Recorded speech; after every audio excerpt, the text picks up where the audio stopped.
الحمد لله وكفى وسلام على عباده الذين اصطفى أما بعد. درود صلی علی سیدنا محمد وعلى آل سیدنا محمد وبارک وسلم. میرے محترم بھائیوں، باب التوبہ میں حضرت کعب بن مالک رضی اللہ تعالی عنہ کی جو روایت چل رہی ہے، اس کا جو باقی حصہ ہے اس کو آج ہم سنتے ہیں. ایک بات دل میں یہ بھی آئی کہ ہم ان مجلسوں کی فضیلت کو بھی جانیں تھوڑے تھوڑے دنوں میں، کہ یہ جو دین کی جو بھی مجلس لگتی ہے اس کی کیا فضیلت ہے. حکیم الامت مجدد ملت حضرت مولانا اشرف علی صاحب تھانوی رحمۃ اللہ علیہ نے یہ حدیث بیان کی ہے ایک مرتبہ ایک واعظ کے درمیان، کہ ایسی جہاں کہیں مجلس لگتی ہے تو فرشتے اس مجلس کو گھیر لیتے ہیں اور ان کے بیٹھنے والوں پر ایک قسم کا سکینہ نازل ہوتا ہے، یعنی رحمت اترتی ہے. یہی وجہ ہے کہ ہم کسی کے بیان میں بیٹھتے ہیں یا کوئی واعظ سنتے ہیں یا ایسی کوئی بھی ذکر کرتے ہیں تو دل میں ایک ایسی کیفیت ہوتی ہے جو عام حالتوں میں نہیں ہوتی ہے. تو وہی کیفیت ہے جو فرشتے اللہ کی طرف سے دلوں پر نازل کرتے ہیں. پھر جب وہ فرشتے اللہ کے دربار میں پہنچتے ہیں تو اللہ رب العزت ان کو یہ سوال کرتے ہیں اور پوچھتے ہیں کہ میرے بندوں کو تم نے کس حال میں پایا؟ تو فرمایا، فرشتے کہتے ہیں کہ باری تعالیٰ وہ لوگ جنت کا سوال کرتے تھے اور جہنم سے پناہ مانگتے ہیں. تو فرمایا کہ انہوں نے مجھے دیکھا ہے؟ تو کہا دیکھا تو نہیں، لیکن ان لوگوں کا یہ عمل ہے. یہ حدیث کا خلاصہ ہے. تو فرمایا کہ میرے فرشتوں تم گواہ رہو، میں نے ان لوگوں کی بخشش فرما دی. وہ فرشتے میں سے ایک فرشتہ عرض کرتا ہے کہ اللہ، اس میں ایک بندہ وہ تھا جو اپنی حاجت کے لیے اس مجلس میں بیٹھا تھا، تیرے دین کی بات سننے کے لیے نہیں بیٹھا تھا. تو فرمایا کہ میں نے ان مجلس والوں کی برکت سے اس کی مغفرت فرما دی. تو فرمایا کہ یہ بہت قیمتی ایسی مجلسیں ہوتی ہیں. مثال کے طور پر روزانہ عشاء کے بعد تعلیم ہوتی ہے، ہفتہ واری مجلسیں ہوتی ہے، درس قرآن ہوتا ہو. جہاں کہیں ایسی مجلسیں ہو اس کی قدر کرنی چاہیے. اور فرمایا کہ یہ ذکر کرنے والے لوگ جو اللہ کو محبوب ہوتے ہیں تو ذکر کا مطلب یہ نہیں ہے کہ تسبیح و تحمیل ہی کرے تبھی وہ ذکر میں ہے. صاحب حسن حسین نے فرمایا کہ کل مطیع اللہ فہو ذاکر، کہ ہر وہ بندہ جو اللہ کا فرما بردار ہے وہ ذاکر ہے. آدمی نماز پڑھ رہا ہے یہ بھی اللہ کا ذکر ہے، قرآن پڑھ رہا ہے یہ بھی اللہ کا ذکر ہے. تو یہ ذاکرین کی جماعت کا بہت فائدہ ہے، اللہ کے ذکر کرنے والوں کا، جس پر میں نے ابھی حدیث آپ کو خلاصہ بیان کیا. بہرحال تو ہماری بات یہاں سے باقی تھی کہ حضرت کعب رضی اللہ تعالیٰ عنہ بازار میں ایک مرتبہ گئے. اسی دوران اللہ کے نبی صلی اللہ علیہ وسلم نے بات کرنے سے منع کر دیا تھا سب کو. تو اسی دوران ایک آدمی کو دیکھا جو ان کے بارے میں پوچھ رہا تھا کہ کعب بن مالک کہاں ہے؟ تو کسی نے رہنمائی فرمائی کہ وہ آ رہے ہیں، وہ کعب بن مالک رضی اللہ تعالیٰ عنہ ہے. تو پھر آگے کیا ہوتا ہے دیکھیے. اس نے کہا من یدل علی کعب بن مالک، کون میری رہنمائی کرے گا کعب بن مالک سے کی طرف، یعنی کون مجھے ملائے گا. فتفق الناس یشیرون له الی حتی جاءنی فدفع الی کتابا من ملک غسان.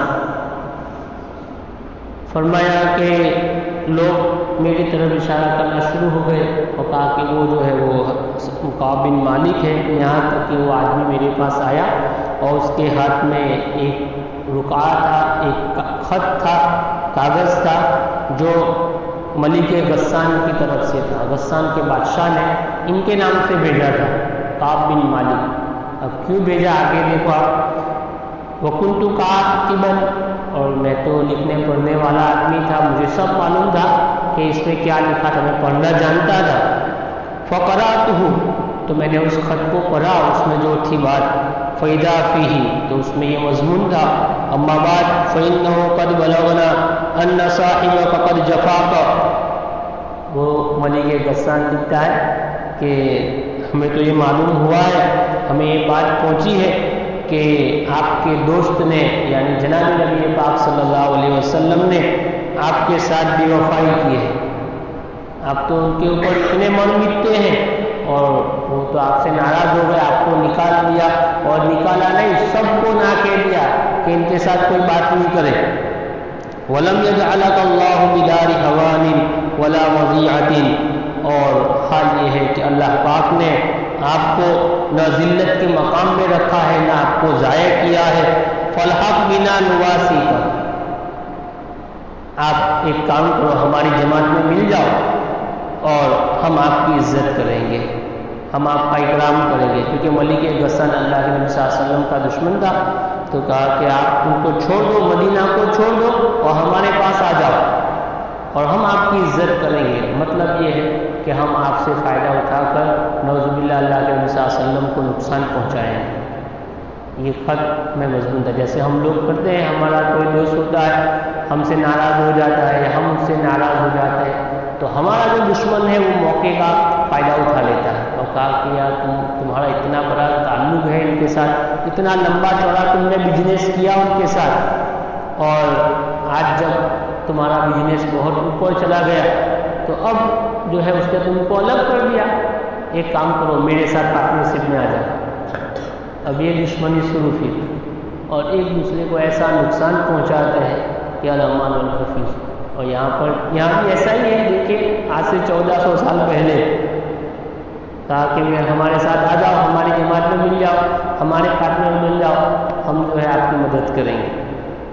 فَقُلْتُ حِينَ قَرَأْتُهَا، کعب بن مالک رضی اللہ تعالیٰ عنہ فرماتے ہیں کہ جس وقت میں نے اس خط کو پڑھا تو میں نے کیا کہا، وَهَٰذِهِ أَيْضًا مِّنَ الْبَلَاءِ، یہ بھی ایک مصیبت آ گئی کہ میں گناہ میں کر رہا ہوں، اللہ مجھ سے ناراض ہے، اللہ کے نبی مجھ سے ناراض ہے، اور ہماری ناراضگی کی چرچا دوسرے ملکوں میں پہنچ گئی۔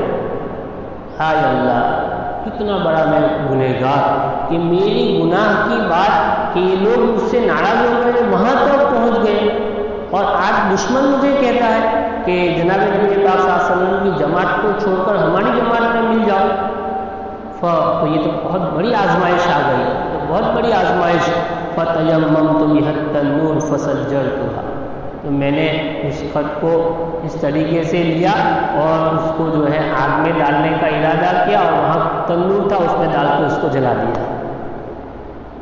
یعنی یہ کہنا چاہتے تھے کہ یہ دشمنی کہ تم بات کرتے ہو جناب نبی پاک صلی اللہ علیہ وسلم کے ساتھ، بلکہ ایسی حالت میں کسی نے جناب نبی پاک صلی اللہ علیہ وسلم کی طرف نگاہ اٹھا کر بھی دیکھی تو آنکھیں نکال لیں گے۔ یہ ہو ہی نہیں سکتا کہ ہم جو ہے آپ کا دامن چھوڑ کے تمہارے پاس مل جائیں۔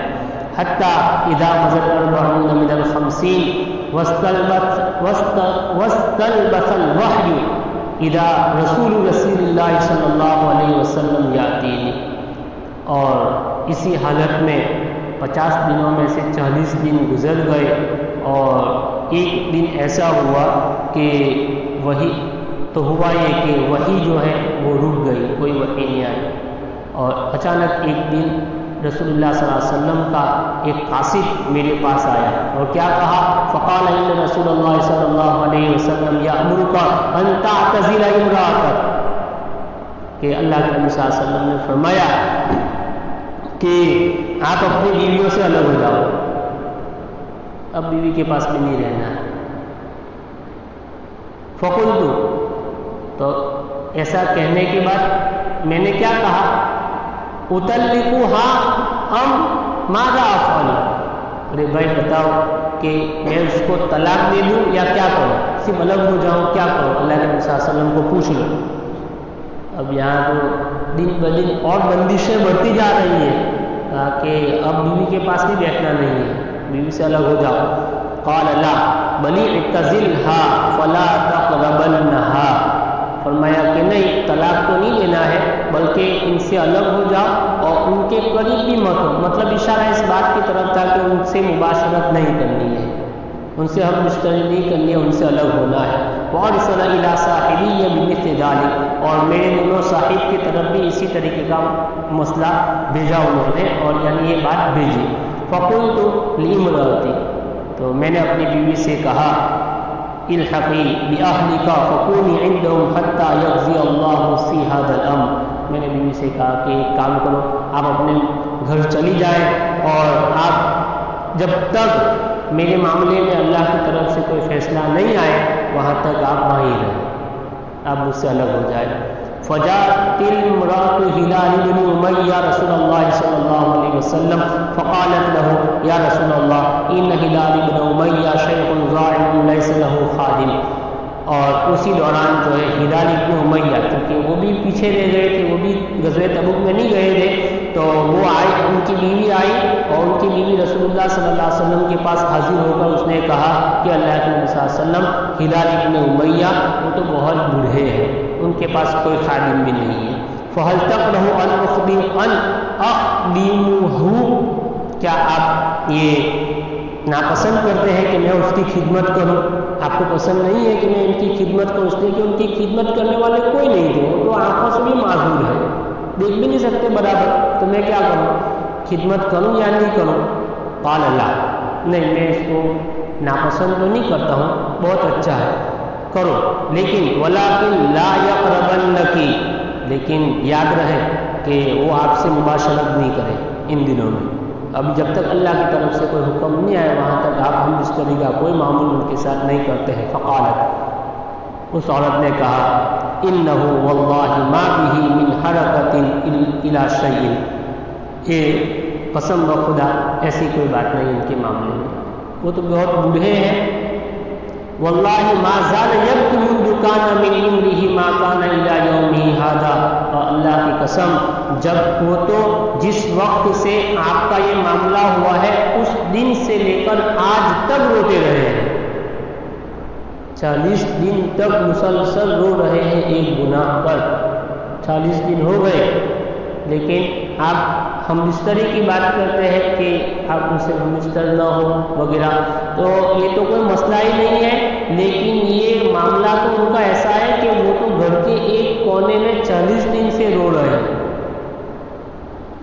فقال لی بعض اہلی، اور مجھے میرے گھر والوں میں سے بعض نے کہا لو استأذنت رسول اللہ صلی اللہ علیہ وسلم فی امرأتک، کہ تو بھی رسول اللہ صلی اللہ علیہ وسلم سے تیری عورت کے معاملے میں اجازت لے لے کہ وہ تیرے ساتھ رہے۔ فقد اذن لامرأۃ ہلال بن امیہ ان تخدمہ، کہ تاکہ کہ ہلال بن امیہ کی عورت کو خدمت کی اجازت دی گئی ہے تو تو بھی اجازت لے لے، تجھے بھی مل جائے، آپ کو بھی اجازت مل جائے گی۔ اس طریقے سے گھر کے بعض لوگوں نے مجھے مشورہ دیا کہ ایک آپ اللہ کے نبی صلی اللہ علیہ وسلم کے پاس جاؤ، جیسے ہلال بن امیہ کی بیوی کو اجازت مل گئی ہے تو آپ کو بھی اجازت مل جائے گی، آپ کی بیوی آپ کی خدمت کرے گی۔ فقلت لست اجن فیہا رسول اللہ صلی اللہ علیہ وسلم وما یدرینی ماذا یقول رسول اللہ صلی اللہ علیہ وسلم اذا استأذنتہ وانا رجل شاب، فرمایا کہ نہ میں تو اجازت لینے نہیں جاؤں گا، مجھے تو ڈر لگتا ہے، نہیں معلوم اللہ کے نبی صلی اللہ علیہ وسلم میرے معاملے میں کیا کہہ دیں، مجھے تو ڈر لگتا ہے، اور دوسری بات یہ ہے کہ میں تو نوجوان آدمی ہوں، میں تو میرا ہر ایک کام کر سکتا ہوں، لیکن وہ تو بوڑھے تھے اس لیے باقی میری اجازت نہیں ہوتی ہے، اللہ کی ہمت نہیں ہوتی ہے اللہ کے نبی صلی اللہ علیہ وسلم کے پاس جانے کی۔ فلبثت بذلک 10 لیال، میں میری بیوی سے اور 10 دن رہا، الگ رہا۔ فکمل لنا 50 لیلۃ من حین نہا عن کلامنا، بس مکمل 50 دن ہو گئے تھے جس دن سے اللہ کے نبی صلی اللہ علیہ وسلم نے ہمارے ساتھ بات کرنے کو منع کیا تھا. 50 دن ہو گئے. اب کیا ہوا؟ ثم صلیت صلاۃ الفجر صباح 50 لیلۃ علی ظہر بیت من بیوتنا. اور ایک دن جس وقت کہ میں فجر کی نماز 50ویں رات کو اپنے گھر کی چھت پہ پڑھ رہا تھا. فجر کی نماز میرے گھر کی چھت کے اوپر فجر کی نماز پڑھ رہا تھا. فبینا انا جالس علی الحال التي ذکر اللہ تعالی منا. اور میں بیٹھا ہوا تھا اس حال میں کہ جو حال ہمارا قرآن بیان کرتا ہے. قرآن نے ہمارے بارے میں کہا ہے وضاقت علیہم الارض بما رحبت، کہ زمین ان کے اوپر تنگ ہو گئی باوجود اپنی وسعت کے. یعنی ان کو ایسا لگتا تھا کہ وہ ہم کیا کریں، کچھ سمجھ میں نہیں آ رہا تھا. تو زمین تو بہت بڑی تھی لیکن ہم کہیں جا نہیں سکتے تھے. تو یہ اسی حال میں بیٹھا ہوا تھا. اور سمعت صوت صارخ اوفى على سلع يقول بأعلى صوته يا كعب بن مالك ابشر. اور اسی دوران جو ہے اچانک میں نے ایک چیخنے والے کی چیخ کو سنا جو بڑی زور سے، اور جو اوفا علی سلع، جو سلا پہاڑی کے اوپر چڑھ کر زور سے چیخ رہا تھا، پکار رہا تھا. کیا پکار رہا تھا؟ یا کعب بن مالک ابشر، اے کعب بن مالک آپ کو بشارت ہو. میں اسی غم اور فراق میں اور گناہ اور ندامت کے ساتھ بیٹھا ہوا تھا. اچانک ایک آدمی فجر کی نماز کے بعد دوڑتا ہوا آیا اور پہاڑ کے اوپر، سلا پہاڑی مدینہ منورہ کے اندر واقع ہے. اس سلا آج تو جو کہ اس کے درمیان بہت ساری بستیاں اور بڑی جو ہے وہ آبادی ہو چکی ہے، تو اس زمانے کی بات ہوگی. تو کہا کہ اس سلا پہاڑی پہ چڑھ کے اس نے زور سے آواز دی اور یہ کہا کہ کعب بن مالک آپ کو بشارت ہو. فخررت ساجدہ، سو میں سجدے میں گر گیا. وعرفت انه قد جاء فرج، اور میں سمجھ گیا کہ اللہ کی طرف سے جو ہے کشادگی آ چکی ہے. فآذن رسول اللہ صلی اللہ علیہ وسلم الناس بتوبة اللہ عز وجل علینا حین صلی صلاة الفجر فذهب الناس یبشروننا. بس اللہ کے نبی صلی اللہ علیہ وسلم نے اجازت دے دی اللہ کے لوگوں کو کہ اللہ کی طرف سے ہمارے بارے میں توبہ آ چکی ہے. اللہ پاک نے وحی اتاری باقاعدہ ان کے معاملے میں. اور یہ اس وقت ہوا جس وقت میں فجر کی نماز سے میں پڑھ چکا تھا اور لوگ چلے گئے، لوگ آنے لگے یبشروننا، اور ہم لوگوں کو بشارت دینے لگے. فذهب قبل صاحبیہ، اور لوگ جو ہے میرے دونوں بھائی اور صاحب کی طرف بھی جانے لگے مبشرون، اور ان کو بھی جو ہے بشارت دینے لگے. ورکض رجل الی فرسا، ایک آدمی دوڑتے ہوئے گھوڑے کے سے میری طرف آیا. وسعى ساع من اسلم قبلی واوفى علی الجبل، اور ایک دوڑنے والے نے تو کوشش کی جو قبیلہ بنو اسلم میں سے تھا، اور وہ پہاڑ کے اوپر چڑھ گیا. وکان الصوت اسرع من الفرس، اور اس کی آواز گھوڑے کی آواز سے جو ہے بلند تھی. مطلب اس ایک جو آدمی آیا تھا وہ بہت زور سے آواز لگا رہا تھا. فلما جاءني الذي سمعت صوته يبشرونني نزعت له ثوبي فكسوتهما إياه ببشارته.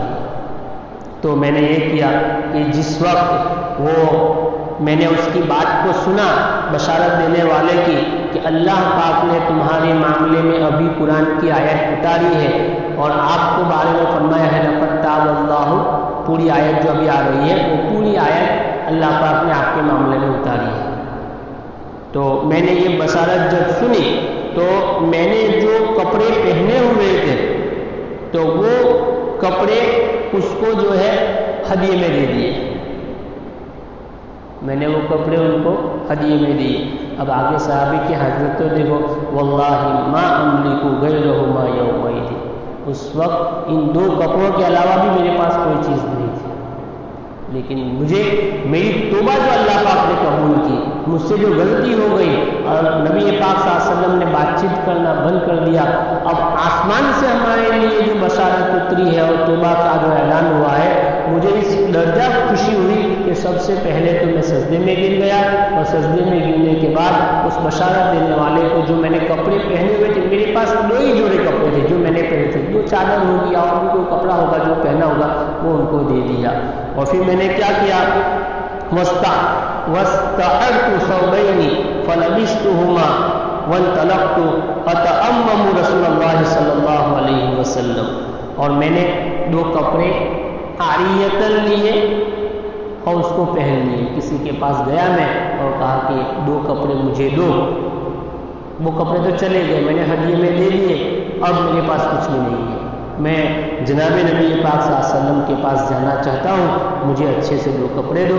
اور تو میں نے رسول اللہ صلی اللہ علیہ وسلم کے پاس جانے کا ارادہ بنا لیا، کیونکہ سب سے پہلی خوشی تو یہی ہے آسمان سے اترنے کے بعد کہ نبی پاک صلی اللہ علیہ وسلم کا چہرہ انور دکھا جائے۔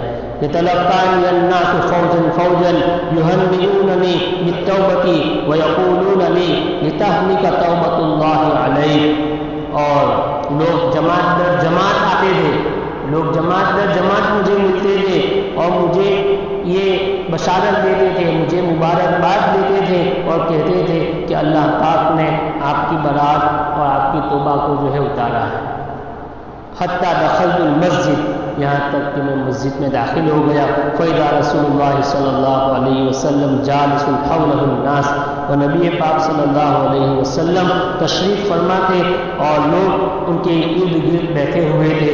فقام طلحة بن عبید اللہ رضی اللہ تعالی عنہ یہرول حتیٰ صافحنی وہنأنی، تو ان تمام لوگوں میں سے طلحہ ابن عبید اللہ رضی اللہ تعالی عنہ کھڑے ہوئے اور دوڑتے ہوئے میرے پاس آئے اور مجھ سے مصافحہ کیا اور مجھے جو ہے مبارکباد دینے لگے۔ واللہ ما قام رجل من المہاجرین غیر، اور قسم بخدا ان کے علاوہ مہاجرین میں سے کوئی کھڑا نہیں ہوا۔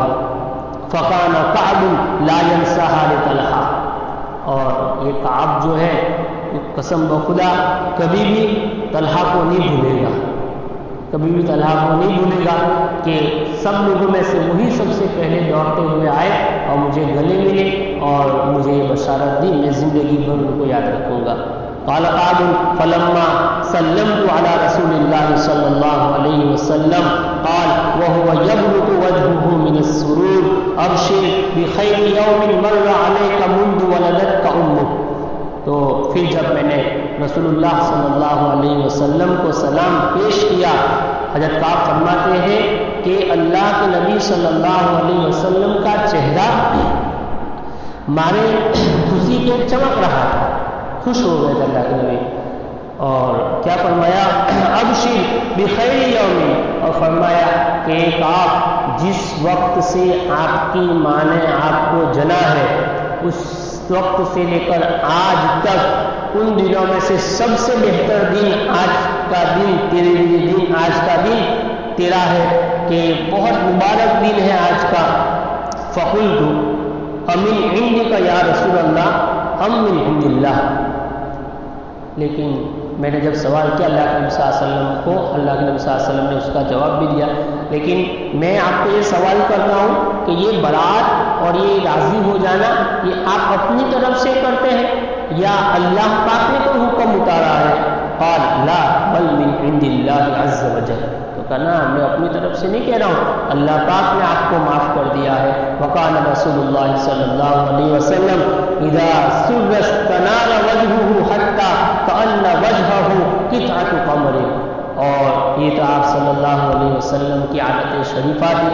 یہ حضرت کعب رضی اللہ تعالیٰ عنہ جو ہے بیچ میں ایک بات بیان کرتے ہیں کیونکہ اپنے بیٹے کو قصہ سنا رہے تھے، تو فرمایا کہ یہ تو آپ صلی اللہ علیہ وسلم کی عادت مبارکہ تھی کہ جب بھی آپ خوش ہوتے تھے تو آپ کا چہرہ ایسے چمکتا تھا جیسے چودھویں چاند جس طرح چمکتا ہے اس طرح آپ صلی اللہ علیہ وسلم کا چہرہ جو ہے چمکتا تھا۔ وَكُنَّا نَعْرِفُ ذَلِكَ مِنْهُ، اور ہم اسی سے پہچان جاتے تھے کہ آج اللہ کے نبی صلی اللہ علیہ وسلم بہت خوش ہے۔ فَلَمَّا جَلَسْتُ بَيْنَ يَدَيْهِ پھر جب میں اللہ کے نبی صلی اللہ علیہ وسلم کے سامنے بیٹھا فقلت یا رسول اللہ ان من توبتی ان خلع من مالی صدقۃ الی اللہ و الی رسول اللہ و الی رسولہ، اور میں نے کہا کہ اللہ کے نبی صلی اللہ علیہ وسلم میری توبہ کا ایک حصہ یہ بھی ہے کہ میں میرے پورے مال کو اللہ اور اس کے رسول کے لیے صدقہ کر دوں. میری توبہ کا ایک حصہ یہ بھی ہے، یعنی میری توبہ جب قبول ہو گئی تو اللہ کے نبی صلی اللہ علیہ وسلم آپ میرا پورا مال جو ہے لے لیجئے، میرا پورا مال لے لیجئے. اور فقال رسول اللہ صلی اللہ علیہ وسلم امسک علیک بعض مالک فهو خیر لک. تو میں نے اللہ کے نبی صلی اللہ علیہ وسلم نے فرمایا کہ آپ کے مال میں سے کچھ حصہ رکھو، سب اللہ کے راستے میں مت دے دو. فقلت اننی امسک سہمی الذی بخیبر، میں میرے لیے جو ہے خیبر میں سے جو حصہ ملا ہے وہی رکھتا ہوں، باقی سب مال میں نے آپ کو اللہ کے راستے میں دے دیا. وقلت یا رسول اللہ ان اللہ تعالی انما انجانی بالصدق، اور اللہ کے نبی صلی اللہ علیہ وسلم مجھے اللہ نے جو معاف کیا ہے وہ سچے بولنے کی بنیاد پہ کیا ہے، میں نے جو سچ بولا اس کو اللہ پاک نے مجھ کو معاف کیا. وَإِنَّ مِن تَوْبَتِي أَلَّا أُحَدِّثَ إِلَّا صِدْقًا مَا بَقِيتُ، اور میں امید کرتا ہوں کہ جب تک میں زندہ رہوں گا کبھی جھوٹ نہیں بولوں گا، ہمیشہ سچ بولوں گا، کیونکہ مجھے صدق پہ ہی اتنا بڑا انعام اللہ پاک نے دیا ہے. اب ایک آدمی کعب بن مالک رضی اللہ تعالیٰ عنہ اپنے آپ کو تو معمولی سمجھتے ہیں کہ میں ایک کیسا آدمی، اور میری برات آسمان سے اتری، میری برات آسمان سے اللہ پاک نے اتاری، اللہ نے مجھے میری معافی کا اعلان آسمان کے اوپر سے کیا، تو یہ صدق کی بنیاد پر. فواللہ ما علمت احدا من المسلمین ابلاه اللہ تعالی فی صدق الحدیث منذ ذکرت ذلك لرسول اللہ صلی اللہ علیہ وسلم احسن مما ابلانی اللہ تعالی. اور اس پوری عبارت کا ترجمہ یہ ہے کہ اس سچ بات بولنے کی بنیاد پر اللہ پاک نے جو میرا انعام اور اکرام کیا ہے، مجھے نہیں معلوم ہو کہ کسی مسلمان کو ایسا آزمایا گیا ہو اور ان کو ایسا انعام ملا ہو جیسا مجھے انعام ملا، یعنی بہت بڑا انعام ملا. واللہ ما تعمدت کذبۃ منذ قلت ذلك رسول اللہ صلی اللہ علیہ وسلم الی یوم ھذا، اور میں قسم کھاتا ہوں کہ میں نے ارادہ کیا ہے کہ میں اس وقت سے لے کر آج تک کبھی جھوٹ نہیں بولا. وَإِنِّي لَا أَرْجُو أَن يَحْفَظَنِيَ اللَّهُ تَعَالَى فِيمَا بَقِيَ، اور مجھے امید ہے اور مجھے امید ہے کہ اللہ پاک میری باقی زندگی بھی اسی حالت پہ گزارے کہ میں کبھی جھوٹ نہیں بولوں. قال فانزل اللہ تعالی، اور وہ آیت کیا ہے جس آیت میں ان کی معافی کا اعلان ہوا، لقد تاب اللہ علی النبی والمہاجرین والانصار الذین اتبعوہ فی ساعۃ العسرۃ. پوری آیت جو ہے اخیر تک جو ہے سورہ توبہ میں 117 سے لے کر 19 تک انہی کے معاملے میں اتری ہے. قال کعب واللہ ما انعم اللہ علی من نعمت قط بعد اذ ہدانی اللہ للاسلام اعظم فی نفس من صدق رسول اللہ صلی اللہ علیہ وسلم اللہ اکون کذبته فاہلک کما اہلک الذین کذبوا ان اللہ تعالی قال للذین کذبوا حين انزل الوحی شر ما قال لاحد فقال اللہ تعالی سیحلفون باللہ لکم اذا انقلبتم الیہم لتعرضوا عنہ. یہ دوسرا مضمون ہے، لیکن چونکہ اپنی 3 مجلس اس حدیث میں گزر چکی ہے، خلاصہ پورا اس کا یہ ہے کہ اللہ پاک نے حضرت کعب بن مالک رضی اللہ تعالیٰ عنہ اور ان کے دونوں صحابی ساتھی جو اس غزوہ تبوک میں پیچھے رہ گئے تھے، ان سے گناہ ہو گیا. جب نفیر عام ہوتا ہے، جہاد کا اعلان ہوتا ہے، اس وقت کسی کے لیے جائز نہیں ہے کہ وہ بیٹھے رہے. یہ لوگ نہیں گئے، گناہ ہو گیا، لیکن گناہ کو ندامت کو دیکھو آپ، صحابہ سے ایسی چوک ہو جاتی تھی اور اس پر ندامت کا آپ دیکھو کہ آسمان سے ان کی معافی کا اعلان آتا ہے. اس لیے کسی بھی آدمی کو یہ حق نہیں ہے کہ صحابہ کے گناہ کو ایسا سمجھے کہ اللہ پاک نے جو ہے انہوں نے اللہ کی بہت نافرمانی کی ہے اور ان کو اللہ نے معاف نہیں کیا، اور بغض رکھنا صحابہ سے یہ جو ہے اپنی آخرت بگاڑنے کے برابر ہے. یہ بہت بڑا گناہ ہے کہ کوئی آدمی صحابہ کی شان میں گستاخی کرے. آپ جب بھی اس آیت کو پڑھیں گے لقد تاب اللہ علی الذین، یہ پوری کی پوری جو ہے انہیں کی شان میں تو ہے کہ اللہ پاک نے ان کو معاف کیا، اللہ پاک نے ان کو معاف کیا، رضی اللہ عنہم ورضوا عنہ. ایسی کتنی آیتیں ہیں جو صحابہ کی شان میں اتری ہیں. اس لیے یہ حدیث ہمیں یہ سبق دیتی ہے کہ توبہ ہونے کے گناہ ہونے کے بعد آدمی نہیں بیٹھا رہا، گناہ ہونے کے بعد کبھی بھی نہیں بیٹھا رہا۔ یہاں آپ دیکھو پورا قصہ ہم نے سنا کہ ان کی کیسی کیفیت تھی، اور ہم جو ہے ان سے تو ایک غلطی ہو گئی، ہم جو ہے کتنی حرام کاریاں ہم سے دیدہ و دانشتہ جو ہے ہوتی ہے، اور ہم اس کی پرواہ نہیں کرتے ہیں۔ آپ دیکھیں یہ کیسی توبہ کر رہے ہیں۔ دوسرے نمبر پر یہ کہ اللہ کے نبی صلی اللہ علیہ وسلم کی سے محبت یہ ایمان کا جز ہے۔ کیسی محبت تھی کہ روتے ہی رہے۔ اس لیے ہمیں بھی چاہیے کہ ہماری زندگیوں میں ہم سنت کو اتاریں۔ مسجد میں آ گئے، مسجد میں داخل ہونے سے کسی وقت جو سنت ہے اعتکاف کی نیت کرنا، مسجد میں داخل ہونے کی دعا، یہ سب سنتیں جو ہے ہم ہماری زندگیوں میں اتاریں۔ سنت سے آدمی گناہوں سے دور ہو جاتا ہے۔ سنت کا سب سے بڑا فائدہ یہ ہے کہ آدمی گناہوں سے دور ہو جاتا ہے۔ تو یہ باب التوبہ کی سب سے بڑی روایت تھی۔ اب اس کے بعد جو ہے مختصر روایتیں ہیں۔ اللہ پاک ہمیں صحیح معنی میں سنت پر چلنے کی توفیق عطا فرمائے، اور جو کچھ بھی کہا اس میں کوئی غلطی ہو اللہ اس کو معاف فرمائے۔ سبحان اللہ بحمدہ، سبحانک اللہم وبحمدک، اشہد ان لا الہ الا انت۔